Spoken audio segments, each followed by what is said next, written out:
Welcome to Talkin Baloney. Calvin Cocoa Pop. This is Boochie. Oh, gosh. What's going on? No script allowed. What are you, some kind of bot? Come on, people. Oh, yeah. Pickle, you gotta give him a pickle, right? I want to be a movie star. Wow, that sounds so interesting. Fresh and quick. Pudgy, pizza. Part of the Baloney Nation. Jim Deezy. You guys still there? Whoa. Welcome Jim to Talkin Baloney. I don't believe this, but Jim Deezy, you're actually in the studio today. In the studio with the big guy. We are, we are all about bringing this back to the folks in the nation and making it seem normal again. Wow. If that's at all possible. Yeah. So, it's a big day. It is. We're back in the studio. The first time in, what would you say, 5-6 months? Yeah, longer than that. Yeah. Probably 8 months. Wow. Yeah. It's pretty crazy. But we thought today, there's a big celebration coming up. Mm-hmm. MTV is turning 40. 40. Yeah. It was no big celebration when we turned 40. No. No one gave a crap. Yeah, why was that? He said, hey, they're 40. Look at them. They look 40. But yeah, this is a good way to celebrate today. MTV is 40. We all grew up with MTV. It was part of our everyday. You'd run home to catch the top 10 countdown that they used to do. Oh, yeah. So yeah, it's good. Could be a good day. Well, we're going to start. The first question is, do you remember the very first music video on MTV? It was Video Killed the Radio Star by the Buggles. That's right. Do you know the second video? I'm going to say it was Queen. I think. I could be wrong. No, it's Oh Mickey. No. Damn it. It was actually Pat Benatar. Really? It was You Better Run by Pat Benatar. Yeah. And apparently I already ran before the song came on because I don't remember that one. Yeah, I don't even know that one. If it was Love is a Battlefield, I would have been like, oh, it's perfect. Oh, if you would have said, hit me with your best shot, I would have been like, boom. Yeah. Done. Yeah. What were they thinking? I don't know how they lasted 40 years. What the hell? Well, obviously playing videos isn't what they did to last 40 years. So when they started, they played videos for 24 hours straight. Mm-hmm. 116 different videos. Mm. Of those 116 unique videos, who do you think was the most played? I would take a guess. Now, I'm going to give you a couple of hints. Okay. First off, you have to remember this is so early in the world of music videos. Mm-hmm. There weren't a lot of people making music videos. Okay. Most of the ones were made for foreign markets, for like Europe and stuff. So the answer has to be someone who was like a worldwide star. I would probably have to go with maybe Madonna. Not that 1981 is a little before her time. Okay, so foreign markets, 1981. And so this person had 16 different videos played in that one day. So it's also someone with a lot of hits, kind of. George Michael? Close. Wham? No, not Wham. Huh. I was going to throw George Michael because he had a lot of videos played, a lot of hits. I think foreign that's also markets. before his time. Okay. So we're going back. Is probably someone a lot of hits were from the 70s because this is 1981. Duran Duran was still 80s. Yeah. I'm stumped. Rod Stewart. Oh, you know what? That definitely fits. Yeah, that definitely. Infatuation. I can remember watching that video. Yeah. He had. There was the Infatuation video where he was basically like a peeping Tom spy in the video. All his music videos are very creepy. They're all about him. Yeah. Yeah. And they're all like by him by poolside. Like Some Guys Have All the Luck song. And it was like, it's like the top 20 they play on radio now. It's just on it's on a spool and just plays over and over and over. His other big hit was "Do You Think I'm Sexy?" My theme song. Come on, look at me.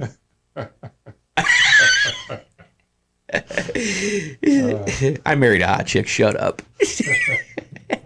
Yeah, listen. Rod Stewart. Listen, you can't take anything away from Rod Stewart. The man is still pumping out music. Yeah, that's. You think about him. How long has he been around? If he was forever, he was most of the '70s doing music. So yeah.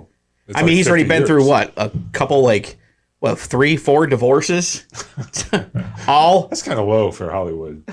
all hot models. Come on, who's shallow here? Married him for his money. More pop quiz stuff because we love this. Yeah. So who was the number 2? There was a tie. They both had 5 videos. I can't believe Queen's not in this. Well, see, I think, again, it goes back to there weren't a lot of music videos. There's one person that I think you'll get. He was a solo act and in a group. And his music kind of defined the 80s. Even by 1981, he was pretty big. So I would probably have to say Police. That's close. Really? Yeah. See, because he did a solo act and he did the band. Well, his solo act came later, though. Okay. So that eliminates you too, because they were later in the. Yeah.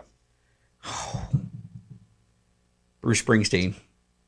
No. Seriously, was that before they? Because he was E Street Band before then. I would say Springsteen's probably one of those guys who didn't have a lot of music videos lying around. He just had the one video that kind of made what's her name famous. Yeah, Dancing in the Dark. Yeah. Courtney Cox. And a lot of those early videos were just like concert footage because, again, there weren't a lot of videos. All right, I'm stumped on number 3 too. Phil Collins. Damn it, I knew that. In the Air Tonight. Genesis. Yes. One of the greatest drum solos of all time. Yes. If you're not a Van Halen fan. And the one he was tied with, you definitely want to get, but it was The Who. You Better You Bet. Okay.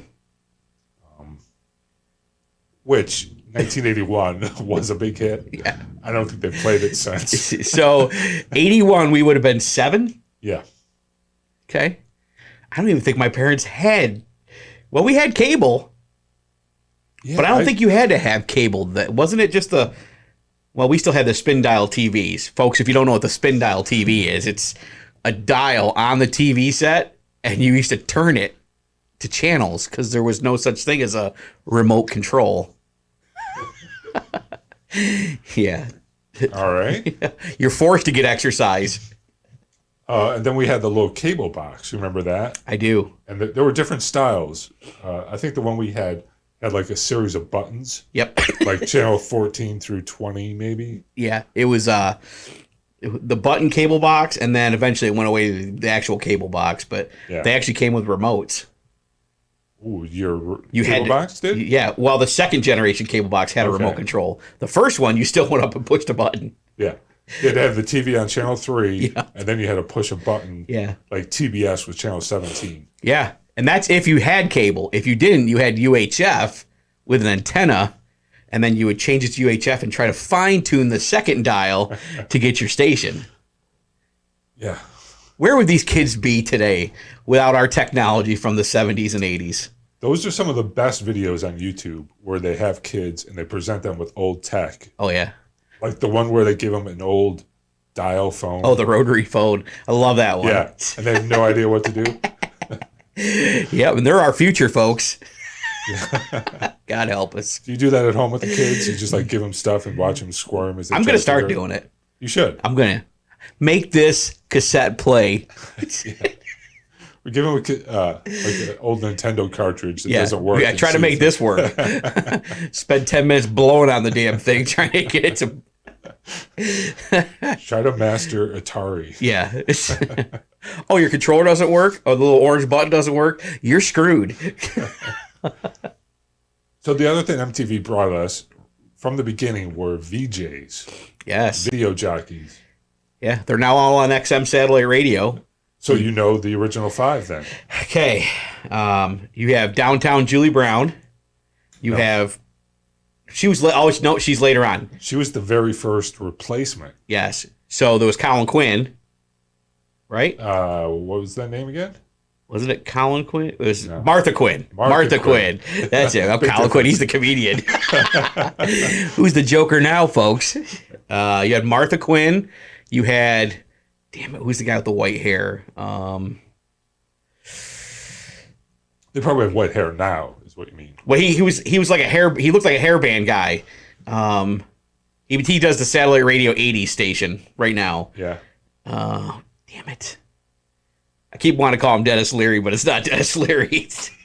So you keep naming people who show up on MTV in about 8 years. Yeah. Damn it. Man, I should know all these. I hear them every morning on my way to work. Damn it. I'm lost. I'm stumped. Mark Goodman? Mark Goodman. Damn it.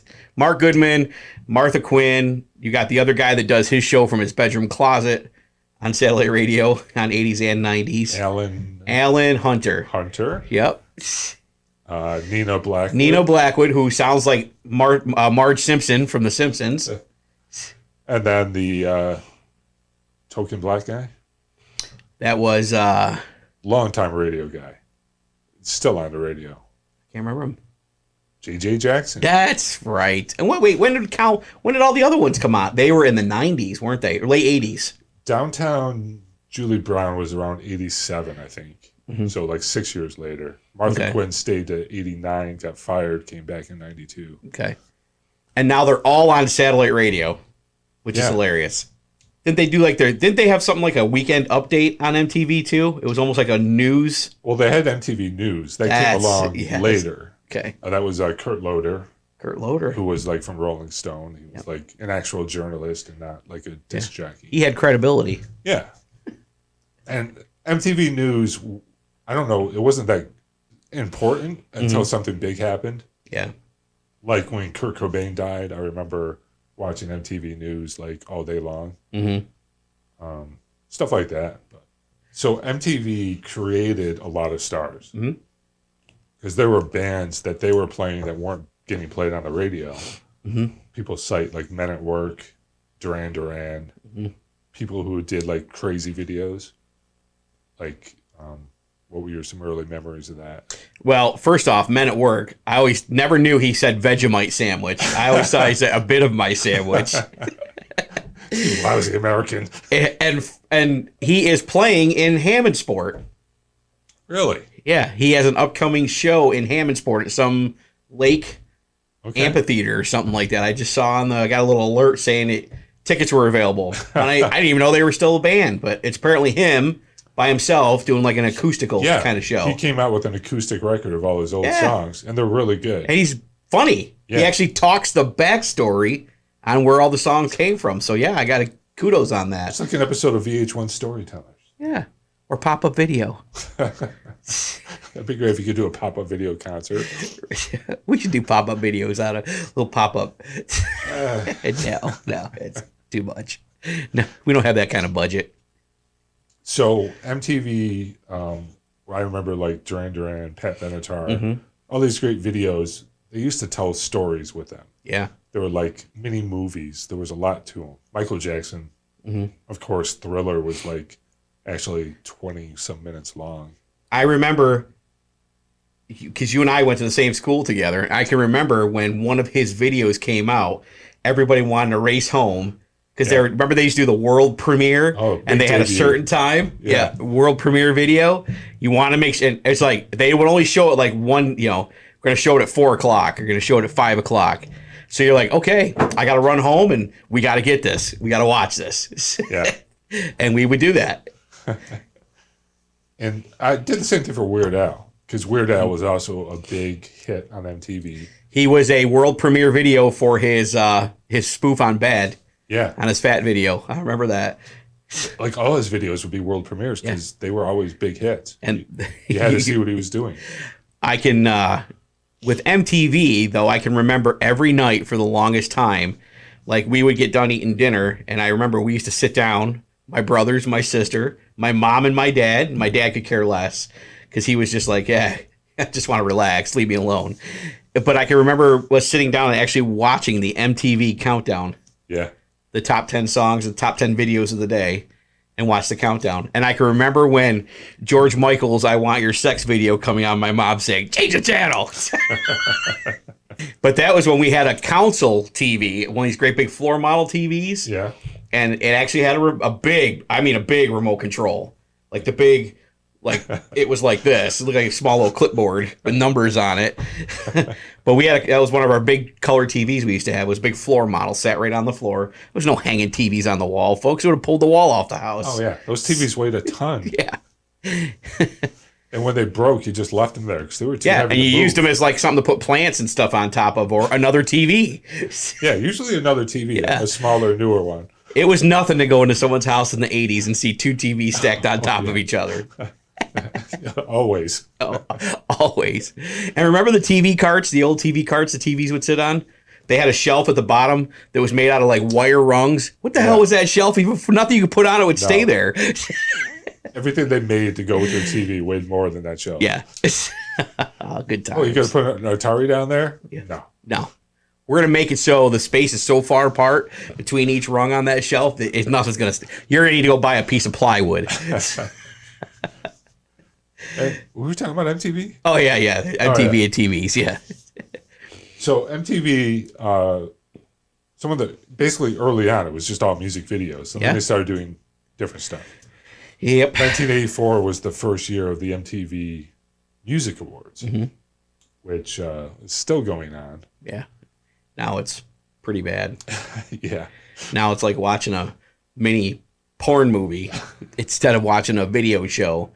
And it's just like, I just miss the days of the bands when music was music. Because MTV was built on that. We're going to play some bands. We're going to play people actually making music. Yeah. And it's weird that a channel called Music Television now doesn't have any music. Yeah. What the hell happened? Well, we're going to take a break. And when we come back, we're going to find out what the hell happened. Yeah. Thank you. Let's get to the bottom of this. We're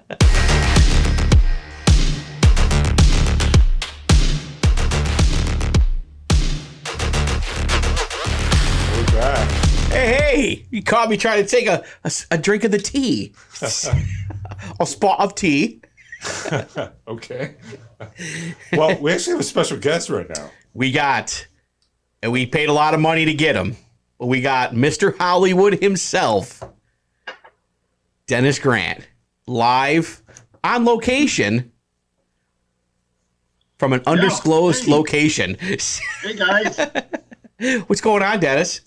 it's great to be back. It's great to have you.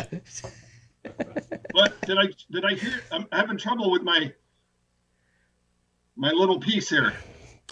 Oh, Hey, did I hear you right? You have a special guest? yeah. Oh, I can't wait. So how are things out on the West Coast?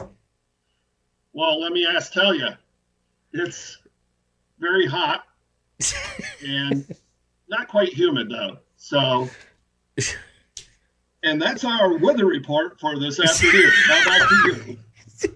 Now back to you in Rochester. What do you want? Some Hollywood dirt? Oh, always. What do you got?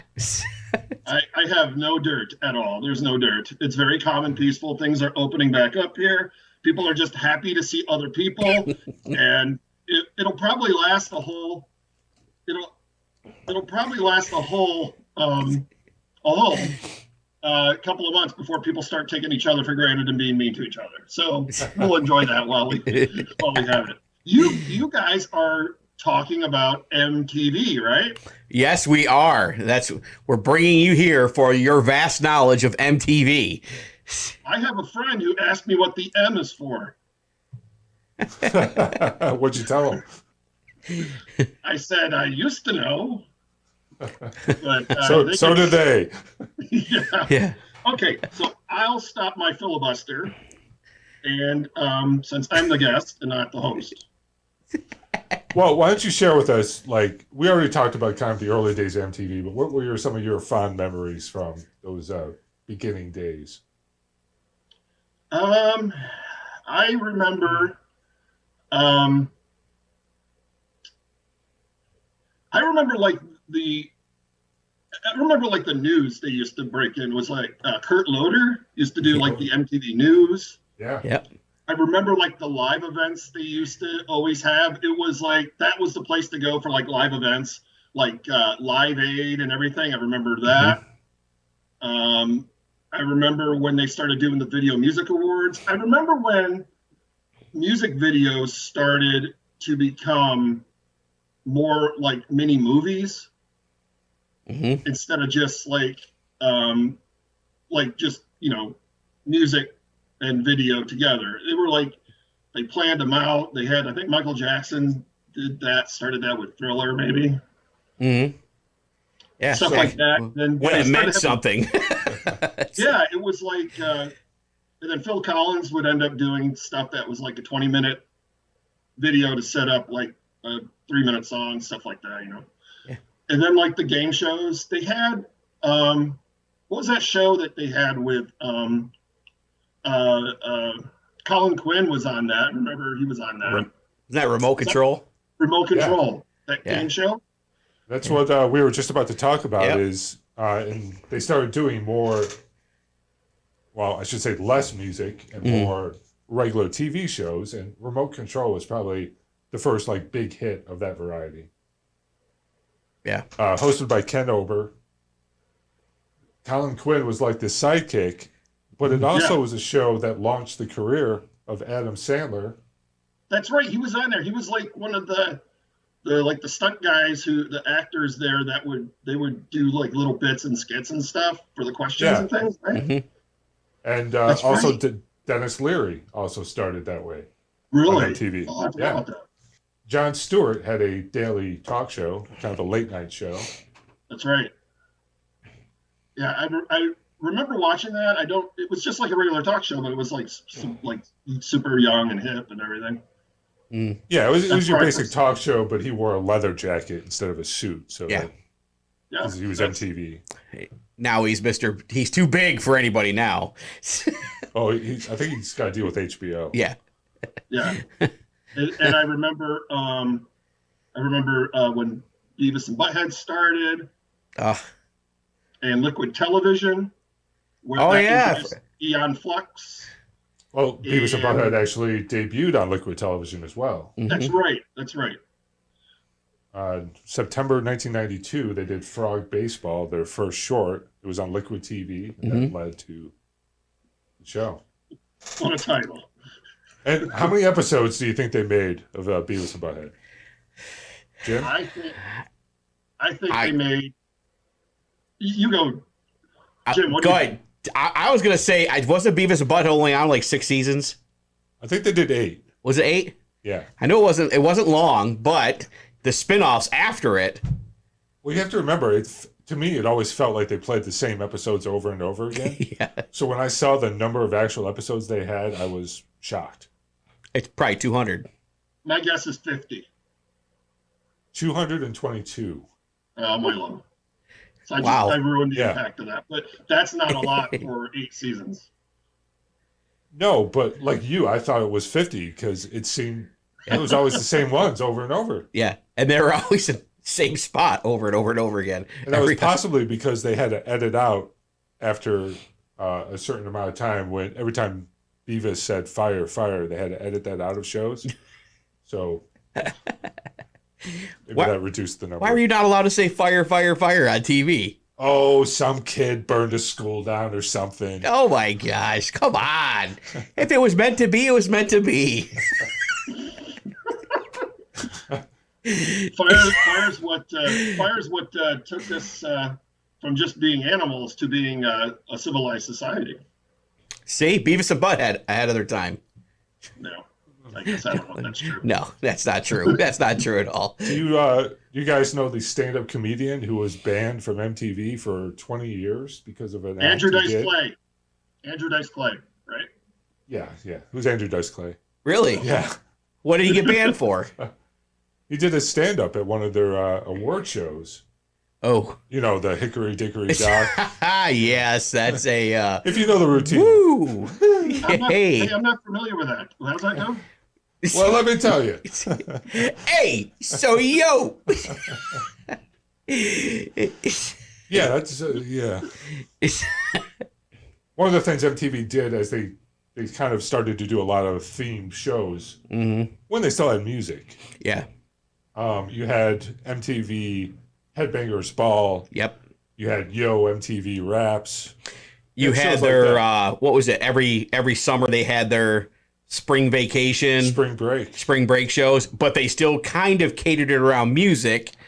And then I think when they saw how much money they can make doing other things, it was actually kind of cool. They would take all their shows and do them live on the beach. Yeah, that was awesome when it started. So like Remote Control would be live on the beach with a ton of drunk college kids. Yeah.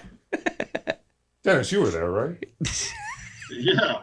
I think I was in my 30s then. Just hang around with the kids and stuff. I was like the crazy uncle. That sounds like a good show. Yeah. We need more beer. Hey, what are you kids listening to? 120 minutes. How long is that going to take? So one of the big shows MTV came along with, MTV Unplugged. Kind of a game changer. Wasn't that the when they did like a lot of acoustical stuff up on stage, small crowd? Yeah, it was a way for artists to do like their songs in a different environment.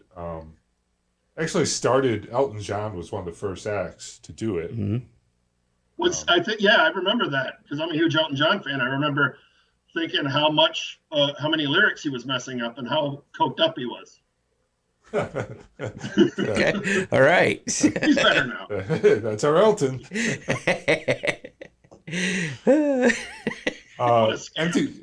MTV Unplugged. I think Eric Clapton Unplugged was one of the biggest hits of all time on record, like 26 million sold. Wasn't that also like right after his kid passed away too? Yep. Yeah. Of course, the versions of Layla and Knocking on Heaven's Door. And, Mariah Carey was also a huge Unplugged act. Yep. Bryan Adams, Alanis Morissette, Bon Jovi did an Unplugged episode. One of my favorite CDs I have is Nirvana Unplugged. Yeah. I actually didn't like Nirvana as much until that album came out, and then I was just like a huge fan. Yep. Good times. Yeah. Look at that. Still when MTV played music videos. So let's talk about what happened when The Real World debuted in 1989, was it? 89, 90, somewhere there. 92. I was not even close. Yeah, we're close. Dennis, you remember The Real World? I sure do. No, I don't mean the TV show. I mean the world outside your door. Yeah. I think that's a lot of people are saying that to each other. Like last year, they were all like, "Do you remember?" I don't remember The Real World. Like people sat next to each other in public. What? You can go outside? What? What? Don't look at me without a mask on. It's like you would see like old concerts and stuff, and you would be like, "Those people are too close together." Oh my gosh. Wait a minute, 8 people living in a house together? Are they crazy? Don't they know the future? The series was like immensely popular, wasn't it? The Real World? Yeah. Yeah. I was a fan in the beginning, especially those first few seasons. I really liked the show. It was not my thing after a couple seasons. You only really need to see it once. And then you just know that mass marketing and all the other things are going to pour into it eventually cuz you know what made it popular was those first few seasons they always had fights. And like those fights became such a big part of the show that MTV's entire reality shifted from let's see socially like what happens with people too. Let's put crazy people together in a room and watch them fight. Yeah. And that's how we got Jersey Shore. Yep. Now, do you guys think that The Real World in the beginning was totally like legit, that they just followed the people there and they just kind of observed them? Or do you think from the beginning it was like all like pre-produced and stuff? Like they had producers tell them what, let's do this, let's do that. Because that's what ended up happening with reality shows, where it was like, Right. so I've never understood if it was that way in the beginning, and then they saw what the audience responded to, and so then they actively went and pushed for that in later shows and series and stuff. I would say the first 2 seasons were probably more original content than everything I after think that. a bunch of seasons. Like I think for a long time it was legit, but then I don't know what happened that made Laguna Hills and those reality shows of the late 90s, early 2000s, those were totally scripted. Because that gave us a spinoff of like Big Brother and all the other stuff, right? Yeah. Yeah, that gave us, I don't even know their names. I didn't watch them. But There's so many of them now. the spoiled brat celebrities from MTV, like the rich kids and what they do, and it was all so fake. Yeah. And you got to know that a lot of those are from the agents and managers of those celebrities, like pitching these shows. Yeah. Yeah, when Paris Hilton gets a show based on having no talent. Mm-hmm. Then I should have a show. Or let's just say Kardashians. Yeah. Got a show for having no talent, but I mean, she had one talent that got her the show, but I guess hey now. But that wasn't MTV. But I think your point you just made is those shows existed because MTV started the ball rolling with their quality television. Man, the original stuff was great because there was, okay, can these people coexist? Can they get along? And then when they started force feeding us that they couldn't get along. Well, I mean, you actually had a black person and a white person having conversations on TV that had never been seen before. Yeah. And there was like actual groundbreaking stuff happening. Yeah. But then they changed it. They definitely changed it. Sent them across the country. Somehow that evolved into the challenge. I was shocked to see the challenge is in its 35th season. The challenge? Yeah. It started as the Real World Road Rules Challenge. Mm-hmm. Yeah. Road Rules. I remember that. But then Road Rules was canceled, and I think they opened it up to stars of all reality shows. Mm-hmm. So it's not just the Real World. And now you got to do your episode where you bring back someone from the last season, and even though they were a troublemaker, you bring them back, throw them in the middle of all this other stuff going on, and more drama. It's drama TV. It's drama TV. If we didn't have Real World, would we have The Miz? No. I know. That's why I don't like the Real World. Yeah. It did spin off a superstar. That's right. And when he was on that show, he called himself The Miz, and he had like his character all figured out. Yeah. It was destined. There were some good things that came out of it, but for the most part, it was hard to watch. It was hard to watch. Well, I think the thing with MTV is their success leads to their failure because these reality shows became a hit to the point that they made their entire network based on that. Mm-hmm.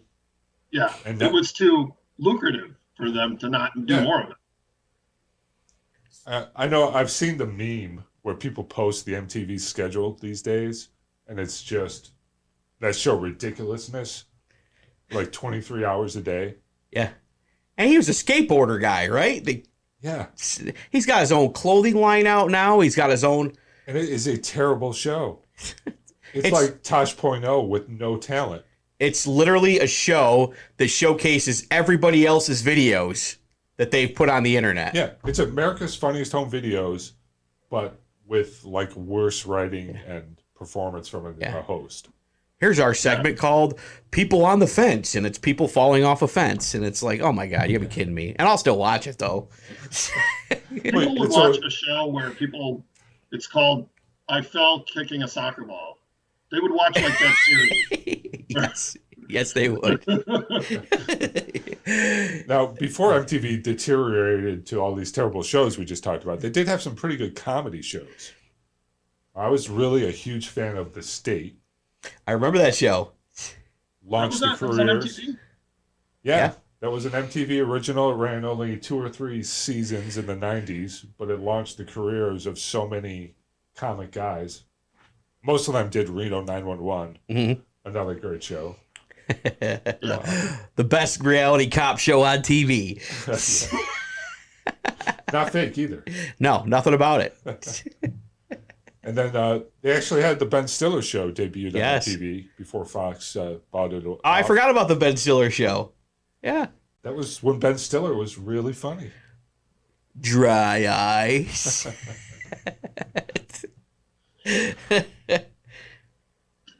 Did you guys do any kind of quick mentions to the sister channel, VH1? We haven't. I mean, we could get into that because MTV spawned so many other channels. VH1 was probably the first spinoff, right? That came before MTV2, I believe. Yeah. See, when I knew we were going to discuss MTV, I did kind of a little research to prepare. What I didn't do is prepare technically, and that's why I'm having. Oh, but wait, I do know a little bit. You did research? Well, I watched the video on YouTube. But so yeah, about what MTV, the legacy of MTV. Like in the beginning, you remember how popular it was that everybody had their own music video shows going. NBC had Friday night videos. I don't know if you guys remember that. Oh, sure. Yeah. And then Turner launched a music channel basically to compete with MTV, and it was called, I think, the Turner Music Channel. And that, I think, ran for like a month or so, and they sold it to MTV, and that became VH1. Yeah. Did not know that. And then VH1 kind of they were a little bit, they showed a little bit different videos though, didn't they, when they first started? Yes. Yeah. I believe they were going for a different demographic. They were going for the older crowd, whereas MTV was mostly a teenage audience. I don't know, man. I'm old, I guess. I guess I'm old. That's the point of this show, is just to remind Damn it, each other, I'm old. we're old. But I mean, you can argue that, you know, it's well, I think you'd be right to say that it's not a music channel anymore. That it's changed into something else and what have you, whatever, you know. But you have to ask yourself though, would it still be around if they just stuck to music videos and didn't, you know, evolve? That's the thing. It's like, yeah, you missed the old days of the music focus and the music videos, but I mean, would it still be around? There used to be some shows on MTV that I used to watch all the time, man. And I don't know if that's something we're getting into the next segment, but Well, I was going to say, there's some shows we haven't mentioned. yeah. I used to like the Tom Green Show. Yeah. Pimp My Ride. Hit My Ride. Cribs. Punked. Hey, what about Ashton Kutcher's show? Punked. Punked. Yes, I used to like that show. And Cribs. The Osbournes. MTV, wait, that was your MTV Raps. Then there was MTV Cribs. Yeah. Cribs. Automan. The Osbournes was like a huge hit. I recall that being on like 8 hours in a row every day. Yeah. And he was in music, so that was okay. That was fine. Ozzy was a big music guy. You could never understand him until he sang. Yeah, but like every episode was about him complaining like where his burrito was. Sharon, where's my burrito? Wait, didn't Hulk Hogan have a show on MTV? I was at VH1, Oh, well, that's right. Okay. All right. but that was basically a ripoff of the Osbournes. Hogan Knows the Horse, I think it's called. Yeah. Hogan is the worst. Oh, good times. Yeah, so I guess I would say that Jersey Shore is to me like the decline of civilization, but I don't know if you guys have any other opinion. I think it's the dumbest show that ever came out on TV. Yeah, I agree. The Situation.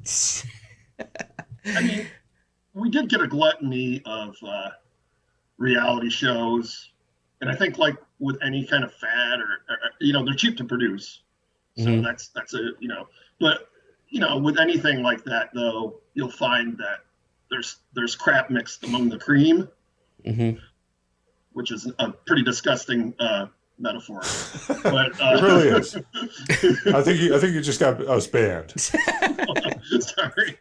Listen, you can't use. I don't mix crap and cream. Yeah, I can honestly say when it came to Jersey Shore, that was pretty much for me. Yeah, I would never probably turn on that an actual MTV station other than MTV2. Like I'm talking about MTV. Again, because basically, and you'll probably have to hit the bleep button. You put 10 assholes in a room. That's what you're going to get. That's really what that was their formula. Yeah. Let's put 10 people in a room that we can't stand, that can't stand each other, and that's gold. And it's crazy that they were popular. Yeah, I just don't get it. To this day, they still go to bars, and you have to pay money to be in the same bar that they're in. I don't get it. And I just 20 years ago. And I just want to point out, we've known each other for a long time, but there's something about me you didn't know, that they offered me a similar, like a show. But I was just in a room by myself. So. What's the title of that show? Yeah. Well, did you have a name of the show? No, that sounds like another hit from MTV. Yeah. You know what? I would watch that because you're flat out telling the audience what the show's going to be about. Write the title. I'm going to watch that. You're watching the show now. Here I am. All right. I think we've discussed MTV enough. Dennis, do you want to stick around for Baloney Nation? Help us answer some questions from our audience? Yes. Should I turn off my fan? No. Maybe. Okay. What will happen next? Will the fan be off or on when we come back? Who knows? Stay tuned. Stay tuned.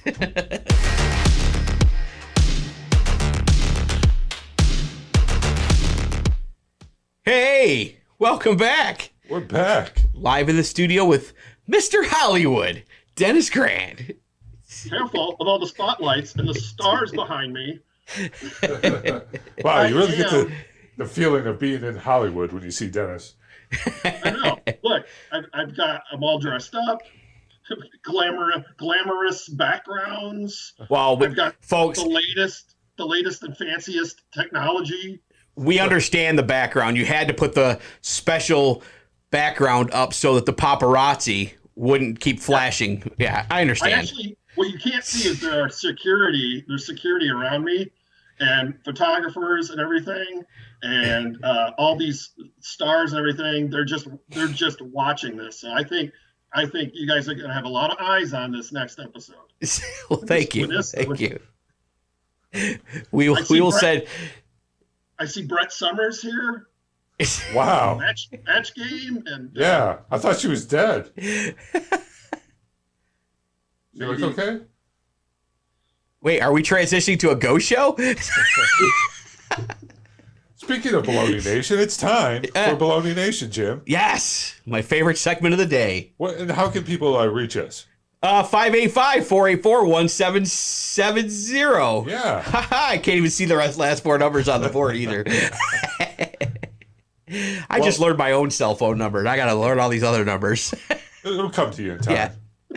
It's only our 64th episode. Remember when you used to have to learn things? You couldn't just look them up on your phone? Yeah, I know. So our first question, this is from a viewer. He says, I'd like to see a movie with Kevin Bacon, John Hamm, and Miss Piggy. What do you think? Go ahead, Dennis. I'll let you take this one.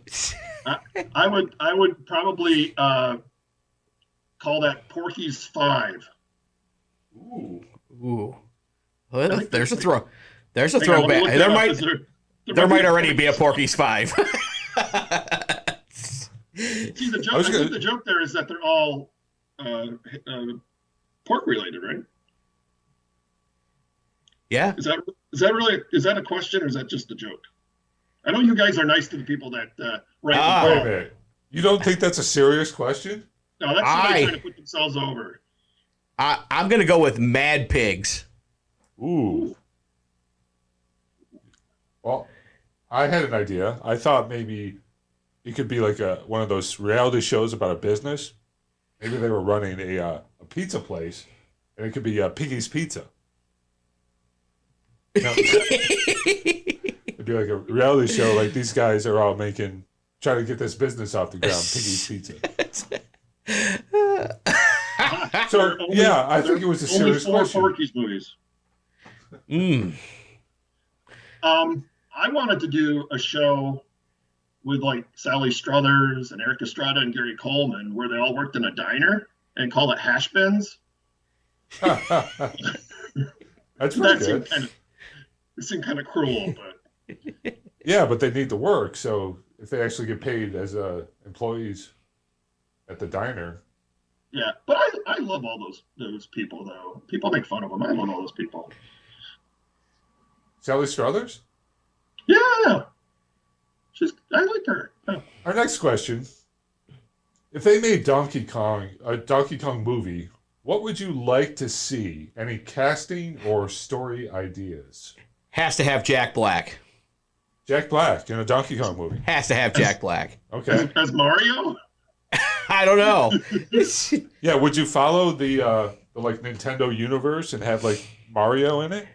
I think it would have to have Mario. I think it would have to have. I mean, even if you obviously brought in all the characters from Mario, you know. Yeah. But I think. Would you want to see Super Mario first, and then maybe a separate Donkey Kong movie, and then a movie where they come together, like Mario versus Donkey Kong? So would the first movie be Donkey Kong's a bad guy, and then we bring Mario into the second movie, or is it Donkey Kong's going to save the world in the first one? Yeah, I think Donkey Kong's a hero, don't you think? I think he has to be a hero. Dennis? Oh, well, Do you have any insight into this question?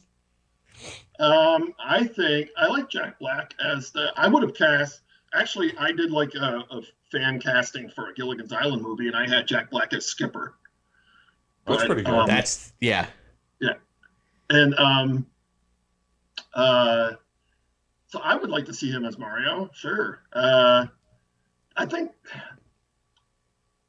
Donkey Kong would be, it's King Kong basically, but I would have him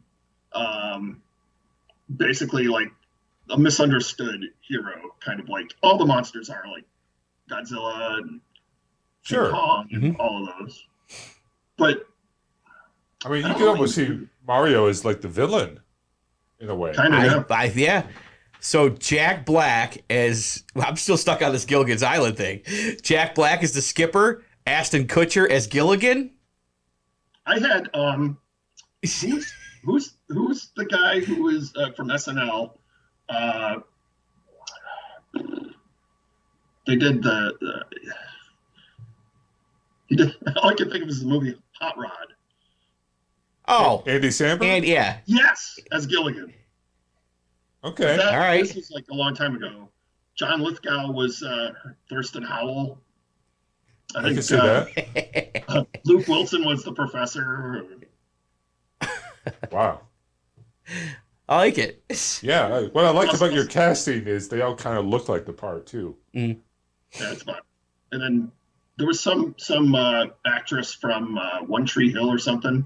No, from the OC. Rachel Bilson was Mary Ann. Oh. Eva Mendes was Ginger. Eva Mendes. So, man. And Blythe Danner was Lovey Howell. So does that? Paltrow's mom. Yeah. So Wow. So does that answer the Donkey Kong question? Yeah. I think we solved it. I think we just wrote 2 movies. Cross them over. Next is a person who seems unhappy. He says, "You guys never talk about Bill Murray unless it's Ghostbusters. He's done a lot of stuff. Have you seen Stripes?" Yes, I've seen Stripes, but it's not all about Bill Murray in Stripes either. Oh, John Candy's in it. Yeah. I think the question is really what they're getting at is, why don't you do an episode on Bill Murray is what I'm sensing. Oh, well, in due time, Bill Murray's definitely going to be one of the episodes. Oh yeah, great career. Yeah. Tons of great movies. I don't know. listen. I smell an asshole in that question somewhere. Yeah, they seem kind of bitter. I know you guys are nice to your fans and stuff, But come on, what about Bob? exactly. Bob. What about Bob? That's a good point. That's your go-to. That's my go-to. I love that Bill Murray movie. It's one of my favorites. And which one I like is Quick Change, where he's the bank robber dressed as a clown. Yes. And he's like trying to get out of New York City and he can't. I think Randy Quaid's in that too. Randy Quaid is in that. That's a great movie. What would you guys say are the three, like, if you were somebody's never heard or seen any Bill Murray movies, what three movies would you recommend? Like, what would be the top three? Scrooged. Oh, Scrooge is a classic. Yeah. You got to watch Scrooge. I've never seen that movie. Never. Wow. It's impressive to say you have not seen that, because I think it's literally on every day of the week, no matter what season it is, on some station. I think it's just his hair disturbs me, so I don't watch it. It's a great movie, and all the Murray brothers are in it. Ooh. Yeah. So Scrooged. I would have to say, what about Bob? I'm gonna go with it because I'm obviously let's take Ghostbusters out of it for a minute and let's go three other. I would say what about Bob, because he puts on one hell of a show in that movie. Scrooged. There's one he did that was fairly recent, like the last 10 years, and he's like he's a more serious role. It's got a female co-star in it. Lost in Translation. Yeah, with Scarlett Johansson. Yeah. Awesome movie. Yeah. Awesome movie. I was going to say another recent one. He did St. Vincent. It's where he's next door neighbor is a little kid. Oh, yeah, he's yeah. like an angry old guy yelling at the sky and It's going to be me one day. reminiscing about the 80s over and over again every week on a podcast. What? Wait, that's not my story. I'm sorry. I got confused. So I guess you would go for like a variety of a mix of. I would probably go Caddyshack, but that it highlights him, but it's not a starring vehicle for him. But, No, it's a good movie, but I don't know. Like his character is like the highlight of the movie for me. To me, it's more of a Rodney Dangerfield. Yeah, Chevy Chase. That's a good. Yeah, that was good. Why did I? That's just a weird. So you guys are just gonna have to do an episode on Bill Murray, but you know that viewer could have just asked that. It didn't have to be, you know. Well, we've been getting a lot of kind of angry questions from viewers lately. Really? Yeah. There's this one guy, he writes in almost every week with the same question. He wants to know why Scott Norton was in the NWO. Yeah. It's like, I'd like to know that too. Jim, do you have an answer? I don't know. He was a big star in Japan. That's the answer. He was huge. And WCW had a working agreement with New Japan Wrestling. And as part of that agreement, a lot of the Japanese wrestlers were in the NWO. And they had the NWO in New Japan as well. So Scott Norton was the bridge between the two groups. Okay. Well, here's hoping he's watching.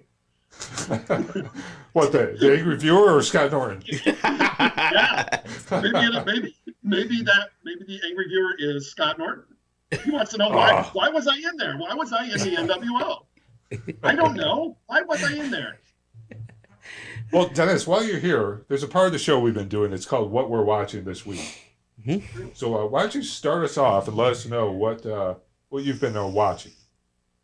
I'll tell you what I've been watching, and it's a YouTube series, and It's a fascinating series. It's called History Buffs, and it's this young historian who takes a look at movies, classic movies, modern movies that are tied to history in some way. Like they did the film Gettysburg, they've done the film Napoleon. I think they did Lawrence of Arabia. And he goes through and watches the movie, talks about the movie, and he points out the what works in the movie and the inaccuracies of the movie. And he's done the best stuff he's done, I think, is like Braveheart. and he did The Patriot, and I think there's another Mel Gibson movie, We Were Soldiers, I think. Is that right? Yeah, That's correct. Yep. And so just watch those. He tears into Mel Gibson about about what Mel Gibson knows about history and how he would use his films as I don't like to say propaganda, but how they're so slanted and stuff, and he kind of sets the record straight on what really happened in these events and everything. It's entertaining and it's educational, and it's just fun. I enjoy that. History Buffs, and that's on YouTube. And it's not one of my shows. It's not a show that I'm in. I don't know the person. I'm not connected to it. So, likely story. Jim, what are you watching? No one's watching my shows. So I have been going back through on Amazon Prime, and I've been watching a lot of the old. Again, I keep getting caught up in these old Alf episodes, Greatest American Hero, Blue, Airwolf. I'm doing all the classics right now. Wow. Yeah. So you really are still stuck in the 80s. I'm legit stuck in the 80s. It's my life now, and I'm living it. Hey, you know what? I also watched some Columbo the other night, so I don't know if anybody even knows who that is.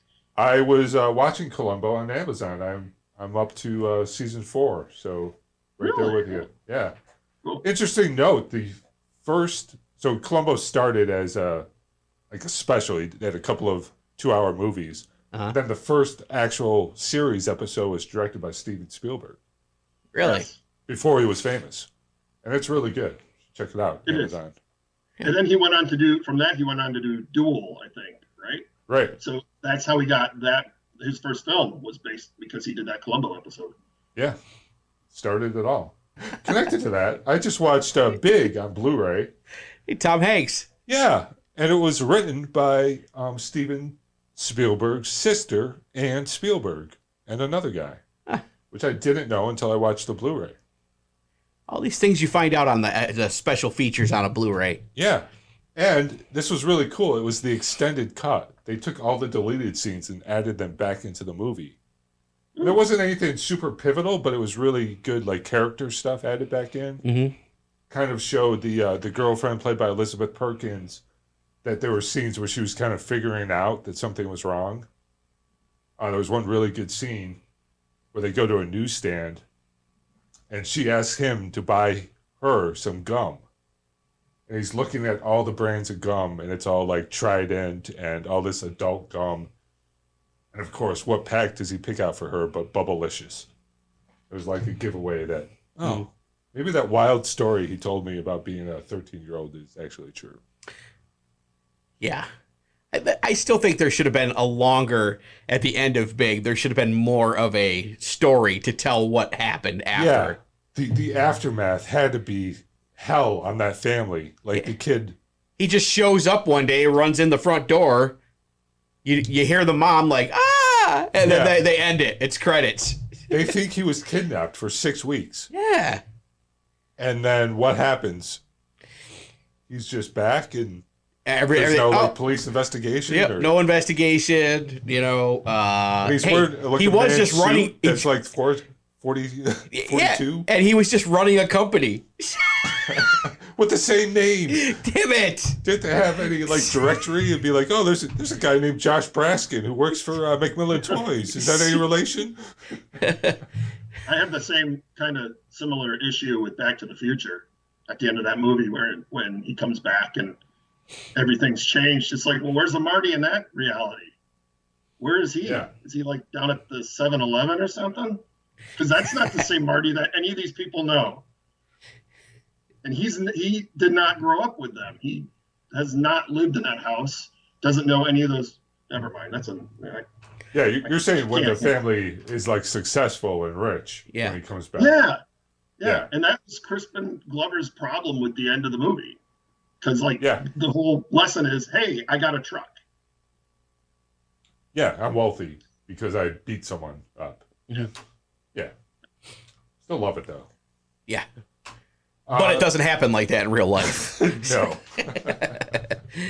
You never get the truck. Is there something you're watching, Joe, besides Columbo? I think everybody's watching Columbo. There's no doubt. There's no question about that.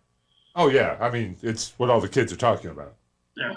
I watched the premiere of Loki on Disney Plus.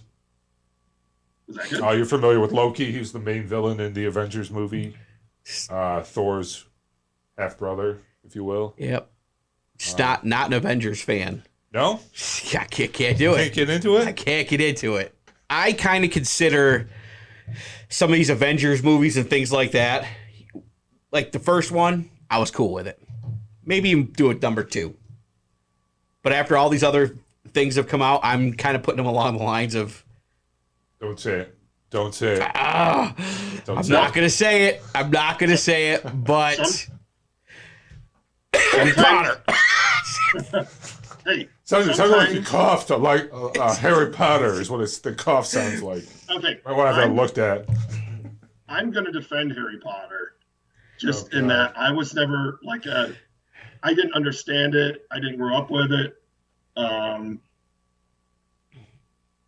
But I watched the movies on HBO Max, and I thought they were entertaining. The thing that got me into it was the actual Universal stuff, like going to the actual parks and stuff. Yeah, the ride at Universal is awesome. Yeah. Yeah. So you're okay with the ride? I'm okay with the ride, and the whole town. Yeah, the whole town setup in the park, like it's literally like walking onto a movie set, and that's pretty cool. Well, I mean, that's like all of Universal's like that, though, isn't it? Yeah, pretty much. So ignore the books, ignore the movies, and just when you talk about Harry Potter, just mention how fun the ride is. Yeah, the ride's fun. So what is the premise of Loki? I'm glad you asked. Loki, at the end of is it Endgame, steals a Tesseract and escapes. And so now the Time Variance Authority has captured him. And again, it's only one episode, so the full story is not known. But essentially, he created a variant in time, and that has to be corrected. And it looks like future episodes are going to have a lot of time travel and shenanigans. Owen Wilson is in it. You remember him? Yeah. Yeah. He's pretty good in it, too. So I like Owen Wilson. Yeah. He's pretty funny in everything he does. I wonder if Loki will get a brand new truck at the end. That's a Back to the Future reference. But Loki can fly. No, he can't fly. He can't? No. I was going to say he doesn't need a truck. He's Jim, the god of mischief. If you could fly, would you want a truck? Sure. Jim, and you call yourself Marvel Avengers expert. Did you like that ride at Universal? Wait, the Harry Potter ride? No, the Avengers. I never went on it. Oh. Well, it just opened last week. So. I was going to say I've never been on it. All I know is I was going to go on. My whole intention, my whole purpose to going to Universal was to be able to go on Jaws the ride before it closed. And the day that we went, there was a lightning storm, and they closed the ride. Oh. And then I wanted to go on Batman, the roller coaster, just to prove that Batman's not a real superhero. That's a story for another day. But I wanted to go on the ride, and my son was having a meltdown, and I could not go on the roller coaster there either. Wow. So it didn't turn out to be a great day for me at Universal. I think for Jaws, they should just have a big swimming pool full of sharks, and people just go swimming in there. They should be teaching Jaws in school. Movies from the 70s and 80s should be a class that we are teaching. Yes. Damn it. We could draw up the curriculum right here. Hell yeah, I'll write the text. Dennis, you get the word out. We'll write the book. It'll be based on our previous podcast. Yeah. We're going to enter these into the master class series. I'm trying to teach a class about Jaws.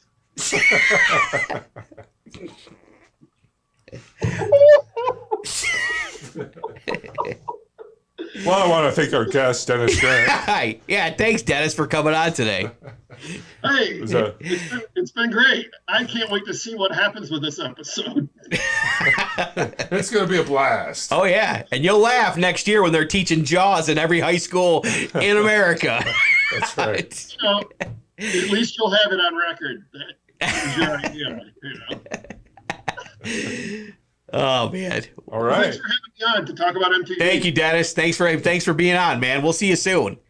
See ya. Bye. All right. Take it easy, everyone. We'll see you next week on Talkin Baloney.